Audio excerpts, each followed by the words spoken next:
and welcome to the latest edition of What Does the Giraffe Say with me, Kathleen Retourne.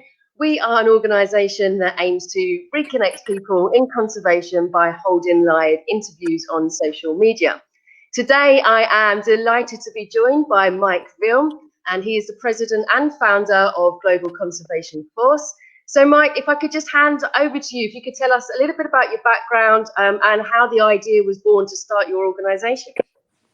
Thank you. Yeah, absolutely. So I've been working in conservation for over a decade.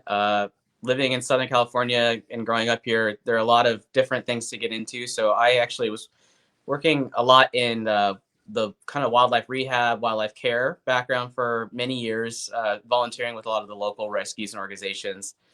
And I always had it as a goal to get kind of build a larger platform for conservation that was a lot more direct. Earlier on, I wasn't exactly sure how that was going to be, but I was lucky enough to become a senior mammal keeper at the San Diego Zoo Safari Park.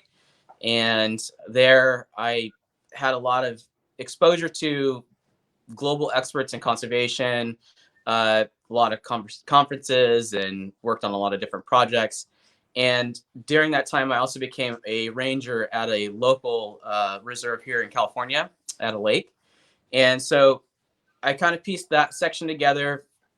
And then in late 2013, I actually sold all my stuff and left for South Africa to go into ranger training. And that was in the Greater Kruger National Park overlap. And basically from that point, I was trying to solidify exactly how we would make our approach. I had a lot of animal experience. I had a lot of in situ conservation experience. I had kind of a wide experience growing up here in a lot of things that would benefit working as a ranger abroad. And so becoming a ranger in the park married that together. And then I got firsthand experience. I guess luckily, but also not luckily, I saw a lot of death and destruction of wildlife. And I was in the heart of a lot of different poaching crisis crossroads, being so close to Mozambique. And basically at that point, what I realized is a lot of conservation efforts that are well known are research based, or they're the feel good style. So like, there's a rescued animal, but I wanted to prevent that animal from having to get rescued. I wanted to prevent the researchers from having to argue that these species are declining. And as a ranger working in the field, what I realized is, especially I knew from early on, but I really saw it was understaffed, under-equipped, under-trained ranger units in every area getting hammered by organized crime or just an onset of very serious wildlife conflict. And it was well outside of their scope of expertise, training, and ability to control or even manage in any way. So Global Conservation Force was founded with a 5-tier system at that point.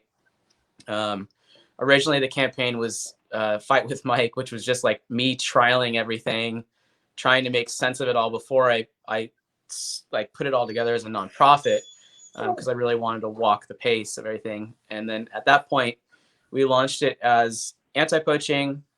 So the entire wing, which includes gear sponsorship, sponsored training, basically advancing ranger units so that they can prepare and be ready for every single thing that comes their way in the field.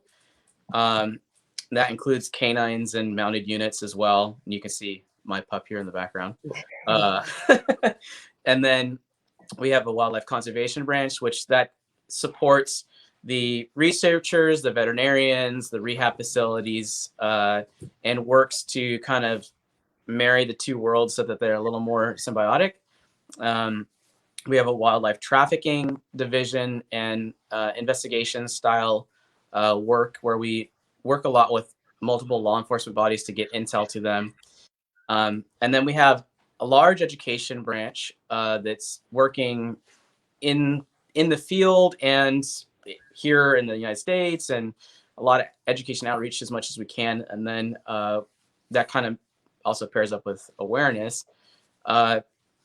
And then after that, we have been working on demand reduction, which technically is kind of like an education outreach, but it's a lot more specialized. You have to spend a lot more time. And so we kind of put that into our community-based conservation efforts, which work on understanding why communities are interacting with the wildlife in the way that they do, and how do we come to a more organic ending where we aren't saying, hey, you're doing this or you're doing that. It's more of how can we work to better this all, and how do we fix it. So that's where we're at now. We work in over a dozen countries. The projects ebb and flow, and so they're sometimes it's heavy in one country just because of the speed of which we've been able to fundraise in that area, or it expands over into more so timing. It could be seasonal, it could be demand based, it could be intel based, it could be the location of all of our instructors and the ability to get affordable flights. It all goes basically with timing and money. So that's kind of where we're at now. Excellent. I mean, we'll dig deeper as we go through into the interview, but kind of going back into the start of it, I know that you've had a lot of training yourself. I think it was in South Africa with anti-poaching and that kind of stuff. Now, it must be an incredibly challenging thing to be doing. It can be, you're working in incredibly tough environments, often, you know, with lack of resources, as you say. Kind of what are these challenges that you're facing, and what kind of motivates you to keep going? So anti-poaching is very demanding, very difficult. The first thing I like to say is, you know, there is no glory in anti-poaching, as in the sense of like, you know, it's not like a Hollywood movie. It's not like the A-Team. It's not like, you know, the Navy SEALs. In fact, it's very raw and wild, which is actually why I like it. You can expect to live in very difficult conditions out in the bush or in the jungle, depending on where we're working. You're going to be basically you're camping with law enforcement responsibilities, and then you have no backup besides what you have on your back and who you have with you. Sometimes you're lucky where a region might be able to partner in a greater sense, where there could be some type of emergency helicopter, or there's vehicles that are within reach of a couple hours of the patrol. And sometimes patrols are done by dirt bike, horseback, and you know, quad. More commonly, though, the more normal and the most effective is just ground patrols, and that's usually 14 to 21 days on average. Some places at 7 days or 5 days per stint on patrol. And you're going to be walking multiple kilometers a day. You're going to be seeing a lot of wildlife. You're looking for a lot of different things. You know, in Southern Africa, you have a lot of fence lines. So you're going to be doing fence line patrols, and you're going to be looking for incursions. You're checking waterways for snares, fence line areas. Any development that's in a reserve is going to be a risk. So you're going to be looking for people leaving the lodge to set snares, people leaving the lodge to do intel on rhino locations. You're going to have to check guests for smuggling and weapons that are coming into the reserve boundaries. There's a lot that goes into it. It's 24 hours a day. You know, it's shifts vary again per country and per pressure. But the common threat daily is actually going to be the elements in the wildlife. You're going to hit a lot of what I find is comical wildlife interactions, where you're chased up a tree, or you're stuck across a river for a couple hours because of what's in the river or across the river. Or, you know, it's going to be venomous snakes and scorpions in your sleeping bags, or, you know, a baboon raiding your camp while you're gone and eating your food, or a honey badger. You have like a myriad of just wild interactions that make your job so challenging. So with that, when you have rangers that are out there every single day, they have no social media access, they have no foundation, their reserve is tiny, they have no way to reach out and say, I need a pair of boots. They may be walking in tennis shoes. They don't have a succinct uniform for the unit. They don't have patrol backpacks and hydration bladders. These basic things that are game changers for their safety and efficiency.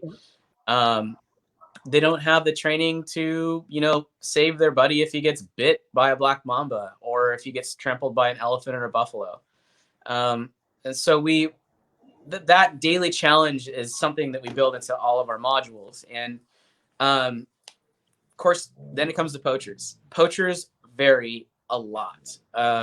Region, type of poaching, who's behind them, how serious they are. There's a lot of things that come into play with it. So their risk varies. You treat everybody at first as if it's going to be a lethal confrontation, de-escalate that situation down into what it actually is to try to minimize human loss on either side. And really what you come to find is when you come into a tier of poaching, so like subsistence-based poaching, you're going to have guys who are really good at it, like snare poachers. They're hard to catch. They know the bush really well. They're going to be tracking just as much as you are, and they're going to see that you were there, and they're going to figure out if there's, a planned capture there. And so if you catch one of those guys, you have to keep in mind, like, okay, he's trying to feed himself. He's trying to feed his family. I'm not here to be heavy-handed on that person. What we need to do is figure out, can we work more with the community so that this bushmeat issue isn't coming into the workforce every single day on the anti-poaching side? Then you have the opposite side of that spectrum. Anybody who's doing it for profit, whether it's bushmeat in high volume, it's ivory, it's rhino horn, sometimes muti, the traditional medicinal market for items. These guys tend to be more aggressive and can be a lot more violent. And so those guys you tend to see fall into a structure. They fall into either they commit multiple crimes and this is their other gig. They're selling illegal minerals and, rocks or whatever they've stolen. Sometimes it's fence line material on this day of the week. And then Fridays is their poaching day, and they're selling a ton of bushmeat in the market. That's when things start to change a bit. And so those guys generally are carrying weapons, and they aren't always going to use them, but they will if they feel they need to. And so we don't put bulletproof gear on a lot of rangers. It's just not functional. Like, you're not out in the patrol. Like, if you're walking a couple 100 Ks over a couple days, wearing a bulletproof vest is just not going to work. So we try to work in the sense of like response units. If there's going to be a highly volatile or dangerous interaction, working with having a response unit that's fully kitted that backs up the ground scouts and whatnot. That's how you kind of surplus that. But that's another challenge, because setting up a unit to have literally a full tactical attire, that's a couple $1,000s US per person to be safely equipped and trained. So the variety of interactions again comes back. Some areas don't see conflict. They literally just talk to poachers when they see them. That's been my experience in a lot of Asia. A lot of the Asian countries don't actually arrest the poachers. They sit down and talk it out, which was really hard for me to adjust to. But me coming in as a mentor and a partner, I'm not there to lay a law down. I need to understand why they do that. And then you come over and you're in Kenya, Southern Africa, Central Africa. That poacher might pull a panga on you and start swinging, or he might pull a screwdriver or something, or you might be doing a road stop and you waved a car through only to find out by an informant later that the guy had a weapon pressed at the door, and literally because you let him go is the only reason you didn't get shot, and that's not my case, but that happened to one of my close friends where the guy was stopped at a routine stop, and he had a 9mm pointed at the door underneath his jacket when the ranger just asked if he's coming to the lodge today, kind of thing.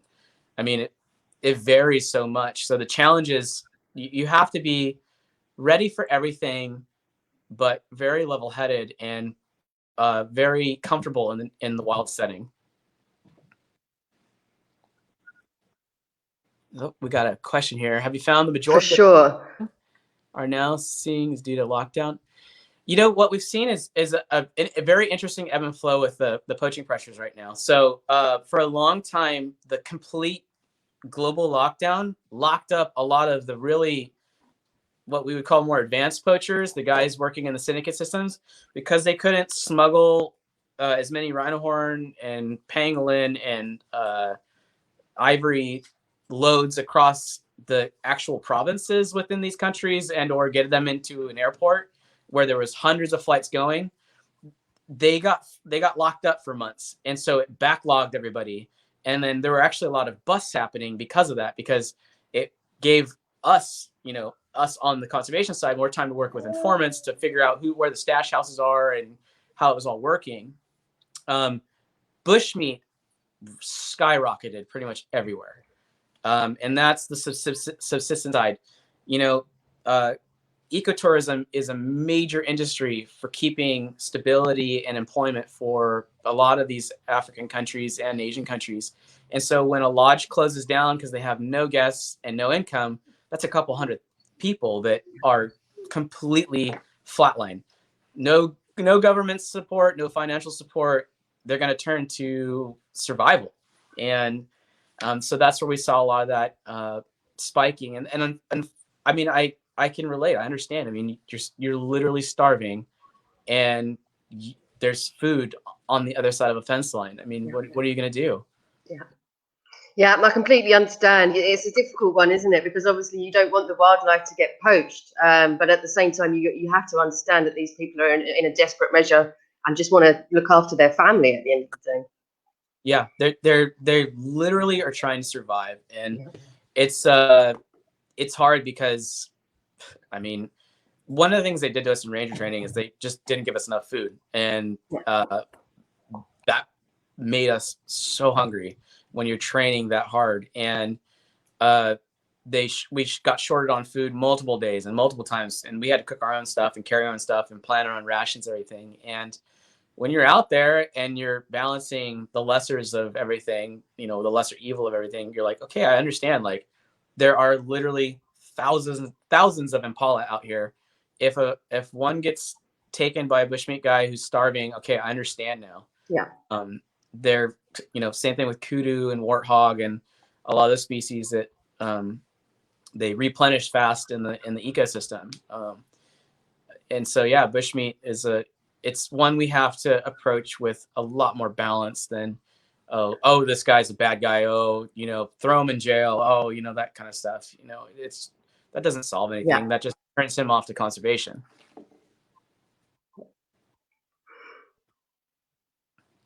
I know as well that with your anti-poaching work, I don't know if the people back home might be able to see a little fluffy tail walking around behind you as you're talking, but I know you do a lot of work with dogs.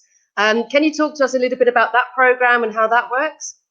Yeah, so we've been supporting canine units since the start of GCF, and what we did was same thing, canine rangers under-equipped, under-trained, handlers under-equipped, under-trained. So we started slow in the beginning, where we worked to get a lot of canines, proper field equipment, nice leashes, nice collars, hydration packs for the handler and the dog, first aid kits, all sorts of stuff. And now our program, with the financial backing we have, has been able to grow to what we want it to be, which is literally my bugger over here, he's just jumping around. It's grown to be a lot more dynamic. So we have our own canines, we have Malinois, we have a Bavarian hound, and we have a young lab in training. And then we support over 30 different reserves canines in multiple African countries. And basically, it's a full program designed at making sure that the entire working life of the handler and the canine has everything they need. So our canines are trained all for different purposes.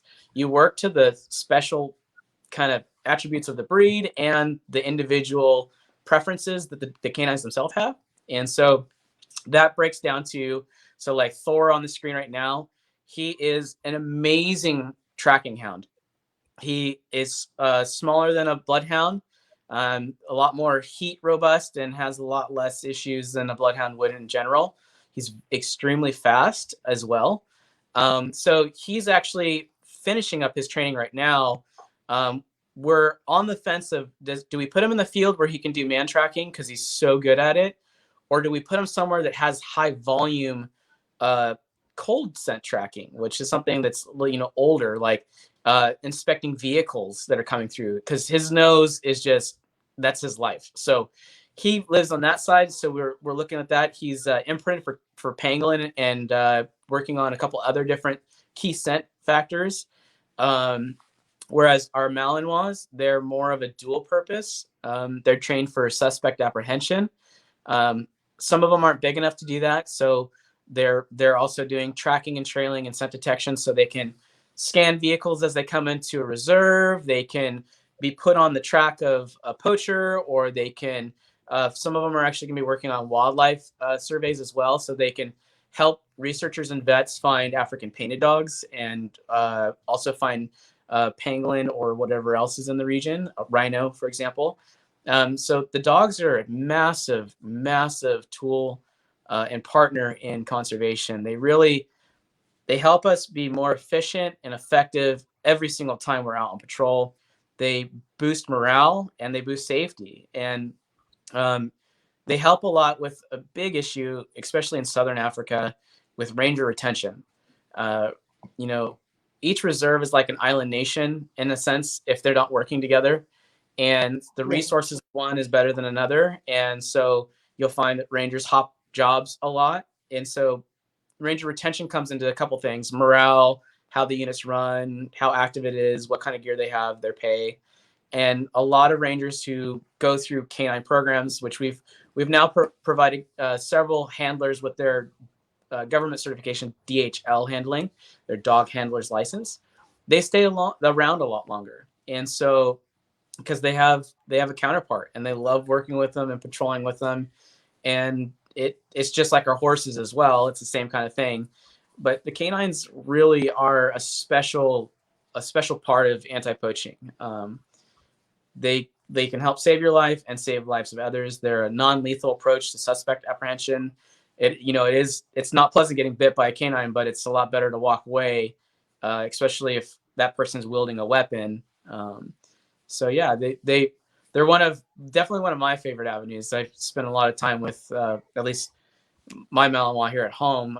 He's the ambassador canine, but we have our crews in the field, and we work with several really, really awesome instructors and canine handlers and canine trainers. Excellent.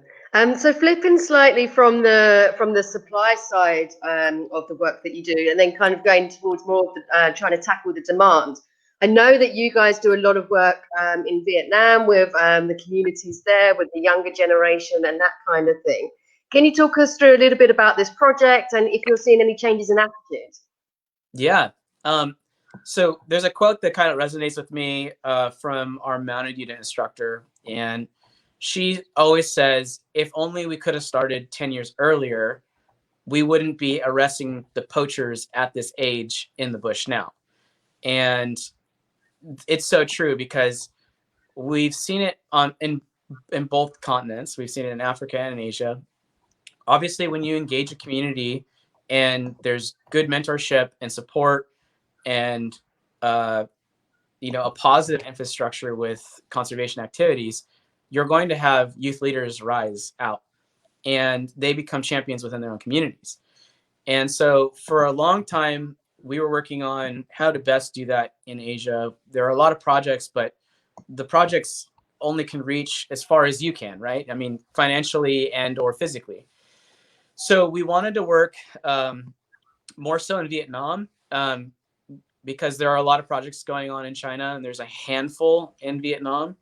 And so Vietnam is a primary demand country for almost every wildlife product that we are fighting to save on the continent of Africa and in Asia. And it comes back to kind of a myriad of issues around education, sustainability, old culture, old habits, bushmeat-based poaching issues, society-based standards and status. And so after working on kind of the best approach for a couple years and studying the fails of other programs, we focused on partnering with the one of the colleges in Vietnam, and there's a group there called Wild Hand, and they're on the veterinary side of the branch of the college.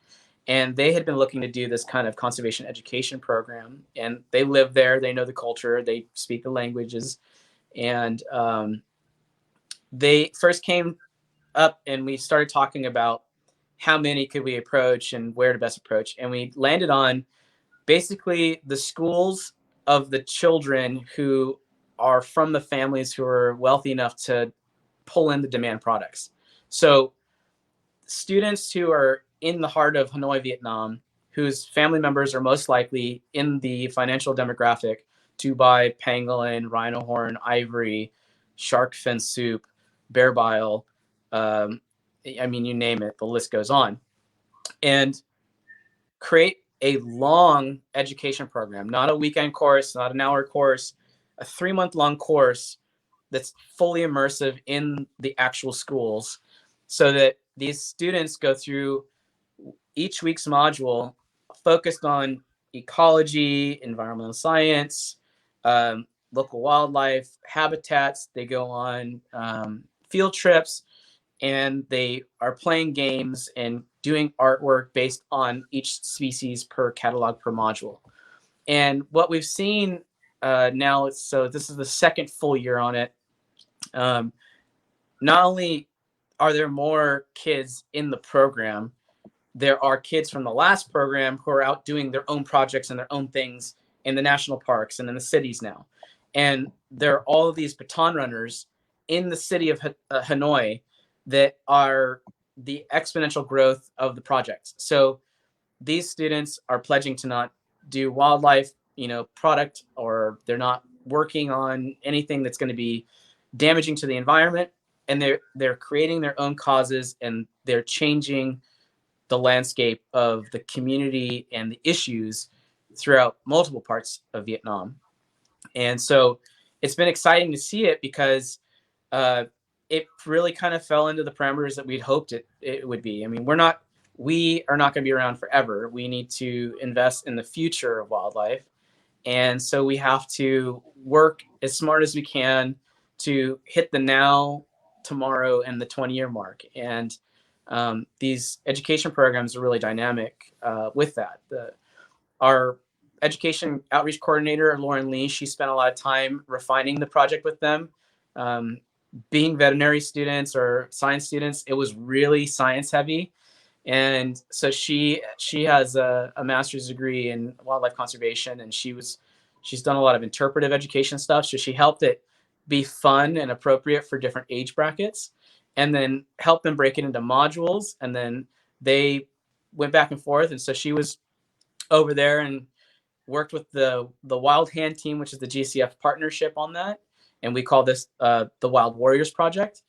And so now it's just up and running, and it's 3 months long each time it goes through. Last year was a couple hundred students. This year, I think it's just shy of 90. But it includes an adult bracket as well and a teenage bracket.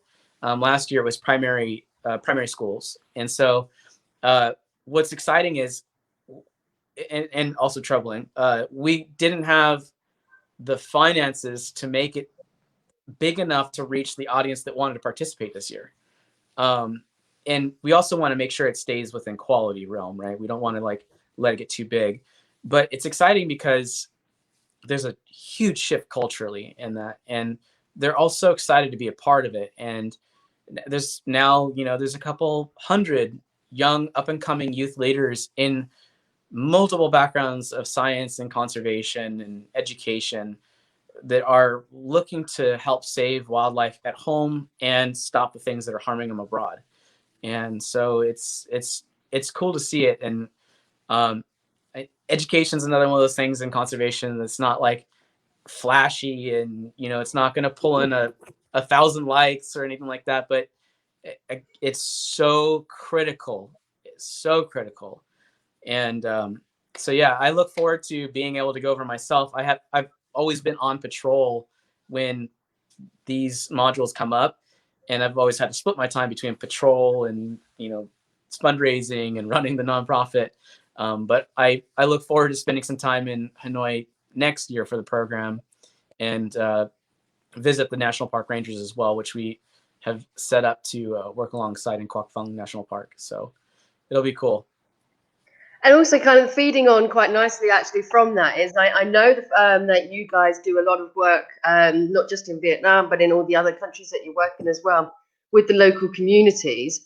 So I wanted to touch on a bit about that as well. And we've also got a question from Christina Shihan, who's kind of feeding more into that as well. And she is asking how the children in the community get involved, and what kind of education does your organisation do? I mean, I know you just touched on the ones in Vietnam, but do you have it in any other places as well? So Vietnam is definitely our most focused education route. The other education modules we have are kind of more classroom and or community based centered.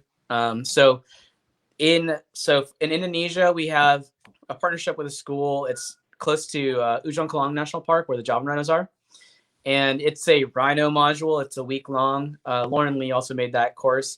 And so it's a digital learning course. It's all wildlife focused and how species impact their home range, and how special those species are to those areas, so that people and the kids are really excited about what's in their backyard.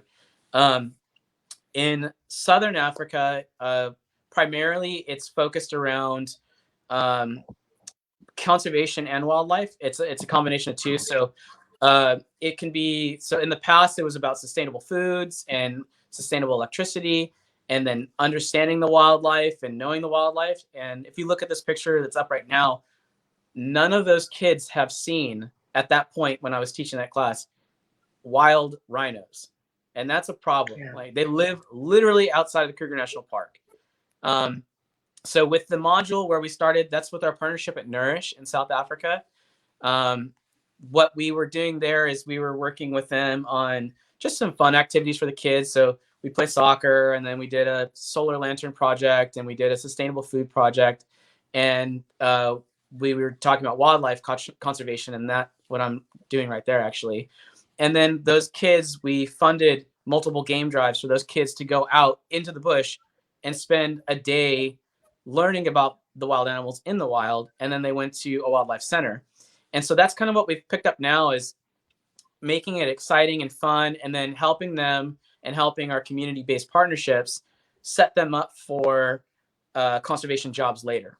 And so in Africa, a lot of it actually has to do with being able to read and write in English, and being able to identify the species and then know what they can do and how to get that professional training. And so to pair it with the community education, one of the things that we do is we actually train community selected kids as anti-poaching rangers as part of a multi-tiered partnership with Cariega Foundation, where they do a full year's internship of wildlife conservation studies. And so those 12 students that start that program and then get trained by us and then go into wildlife protection and conservation services, then leave and go back to their communities and go back to their home areas and work in conservation. And so that's the more advanced side of it. Those are young adults, 18 to 25. And usually half of them want to stay in anti-poaching, and the other half wants to be in research or ecology or lodge work sometimes.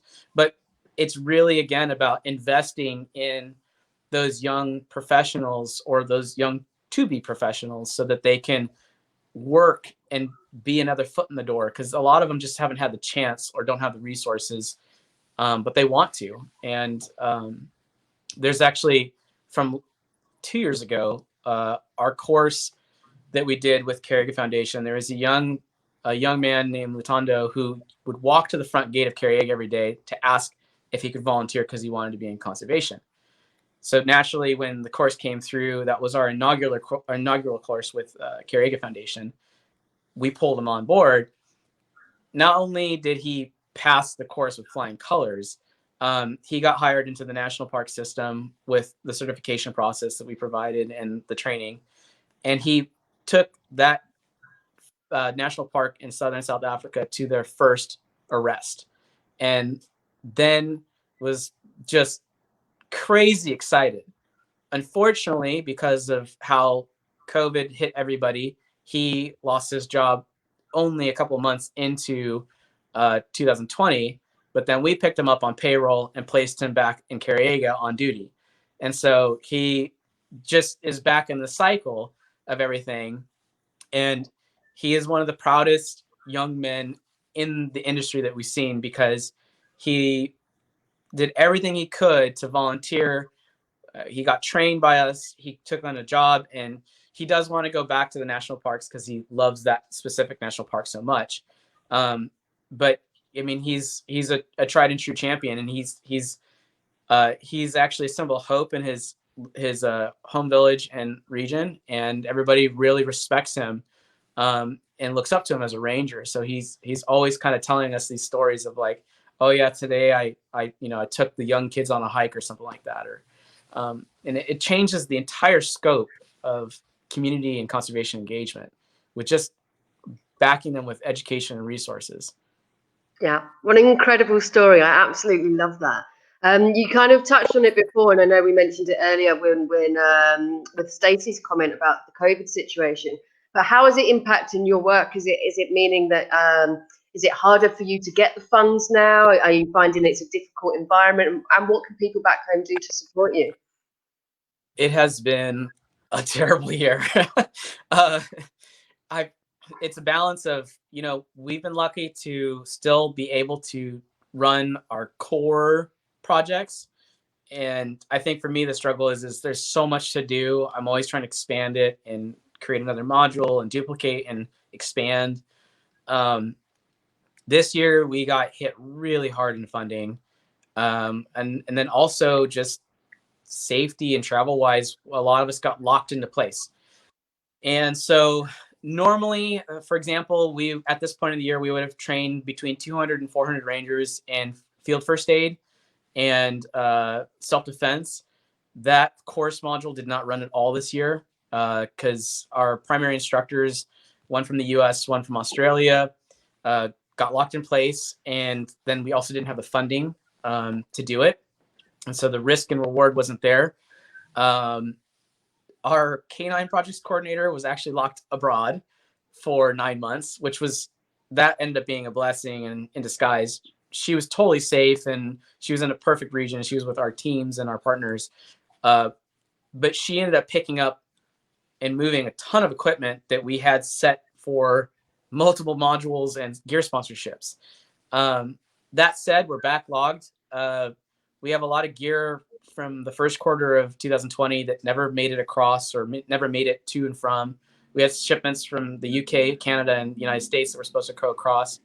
And a lot of times we carry the equipment over because shipping it is not only unreliable most of the time, it's really expensive. And that's if you don't get nailed by corrupt customs officials who are cherry picking things out of your boxes.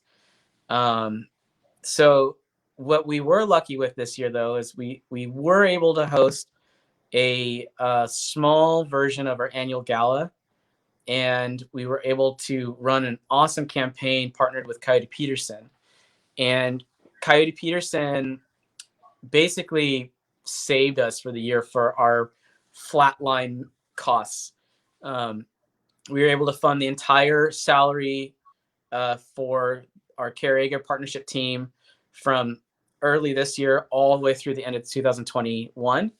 And we were able to rebuild our canine and mounted unit operations budget and base salary operations for the core field anti-poaching instruction courses that we do for next year in the first half.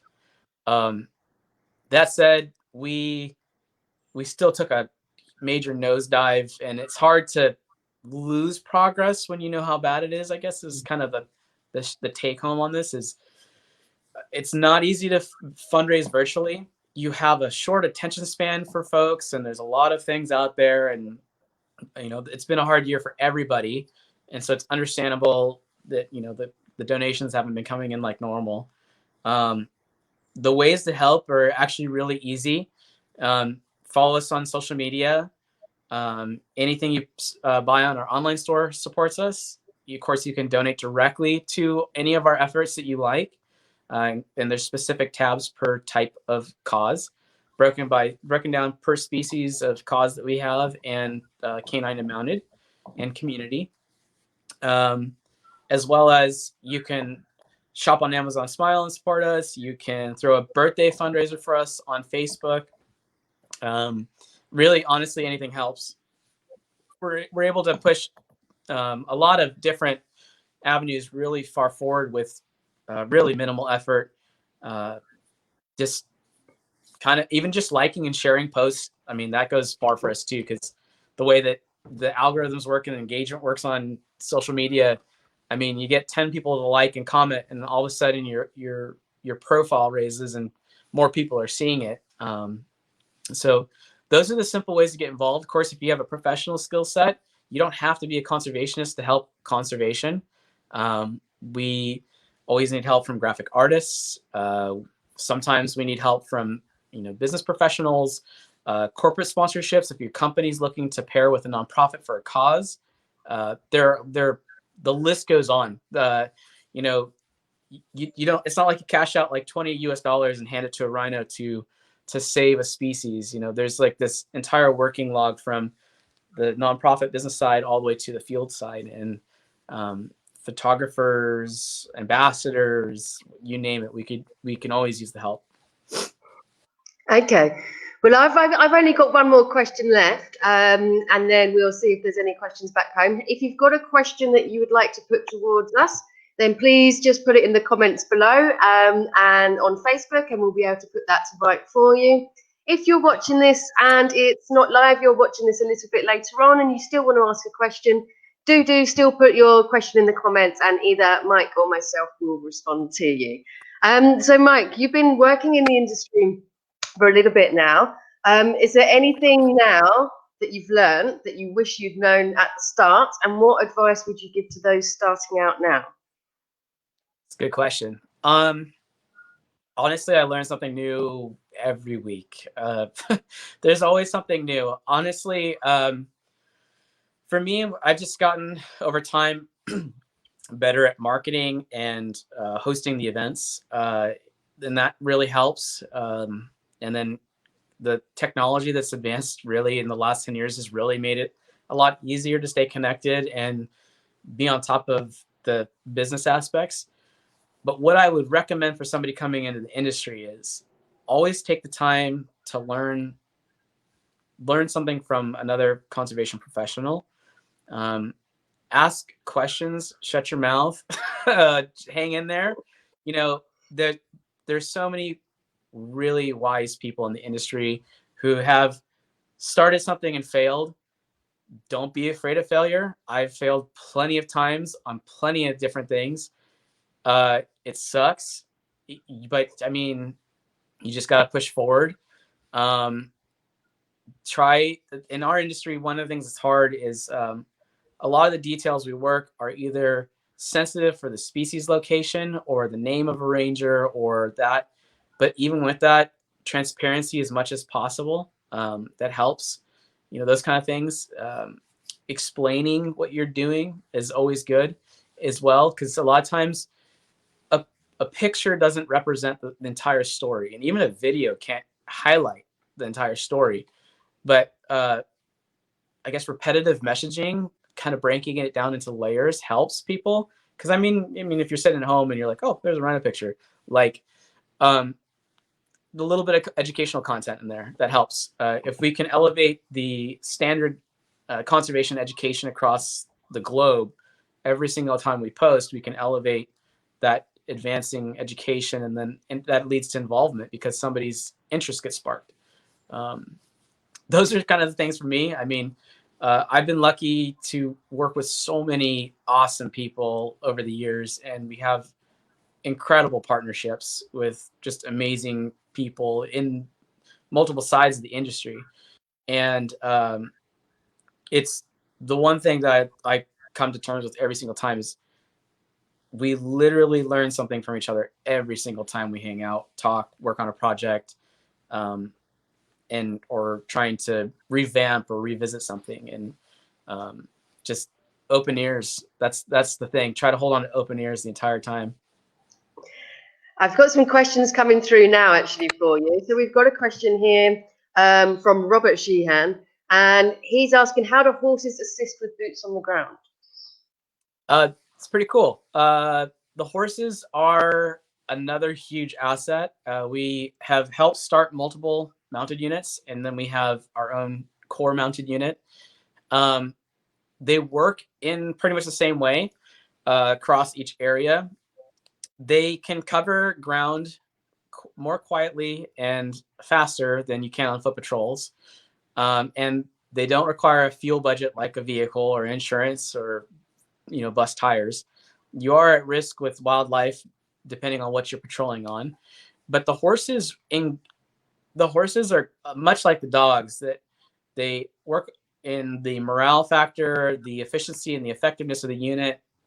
They expand patrol coverage, and in that patrol coverage, when the ranger gets really good with working with their horse, the ranger and the horse read each other. And if you can read your horse correctly, the horse gives you the same kind of cues that your canine would. So walking into, some doggo boys that are under a tree or a giant herd of elephants that you can't see or hear, your horse is going to pick that up. Or if it's poachers and you're going to walk into somebody, the mounted units that we've helped establish and support in our own have been extremely effective. They have all had successful arrests. They've all been non-lethal. There have been a couple lethal interactions with mounted units that we helped trained up in the KwaZulu-Natal area, but that was at the fault of the poachers. They opened fire. Those, for the most part, it's a positive uptick in community relation, ranger retention, ranger morale. It's a way to advance rangers as well. And then one of the things we're working on now is taking our mounted units and pairing them with canine units so that the canine handlers can be horseback to track and patrol with their canine right next to them on the ground. It's actually easier to track sometimes from horseback too, which is kind of interesting because the angle that you're looking puts you further out, and in tracking you don't want to look straight down, you want to look ahead and up. And when you're on the horses, depending on where you're at, you can see quite easily. So there's a lot of factors that the horses bring in, and we are just about to expand one of our mounted units in the Eastern Cape of South Africa. And they're going to be working response and multiple reserves, which has been kind of the phase 2 plan to phase 1, 2, 3, where they were fixed on a certain reserve. Now they're going to break into multiple reserve details and work an entire province over time. And so they're just as cool and fun as the canines. They're just a lot bigger. I've got some comments coming through as well from Julie Blonias. She's saying that you're doing amazing work. She participated in the Rhino Conservation Challenge with Coyote Peterson. She came in second place, and it was great to be involved. And also, they are asking, how do they get involved as a photographer to support you guys? So right now we have a crew photographer who goes out on the field tours and is in the field. But sometimes content, honestly, just permission to use content is huge for us, because I, for example, only have cell phone and GoPro pictures and videos of animals when I'm on patrol or on a duty. I'm not going to be taking a big camera, basically. So we don't have the time and the luxury to get nice photos. And nice photos are obviously very engaging in storytelling and social media. And another way is if you're going to be going to a lodge or a reserve and you just say, hey, do you guys, are there certain species you need photos of? Yes. That's the easiest way, honestly. We don't have any paid photographers on the team. The team photographers volunteer. That said, though, I mean, even if it's sometimes a nice printed photo or a nice digital copy that we can also gift in donation drives or use in silent auctions, those are also a big win for us. And thank you, Julie, by the way. I recognize you from the challenge, and Julie was very close to taking first place. But there was a young boy out of Florida who took the time to literally call every single person he knew to ask them if they would participate in the challenge, which put him just a couple $1,000s ahead of Julie in the last couple hours of the challenge. But these guys really helped save us and bail us out for the year in partnership with the Coyote Peterson Project. Had we not had that, we would have had to cut projects further and cut staff. And I honestly don't know what we would have done. It just goes to show that the kindness of people can make such a huge difference. So, okay, I'm going to wrap up now then, Mike. Is there anything that you wish to finish with before we say goodbye? You know, don't hesitate to reach out. We do have stateside volunteers. And like I said, there are a lot of ways to get involved. The entire GCF business and admin team is volunteer. So, you know, patients on the side of the online store and stuff like that.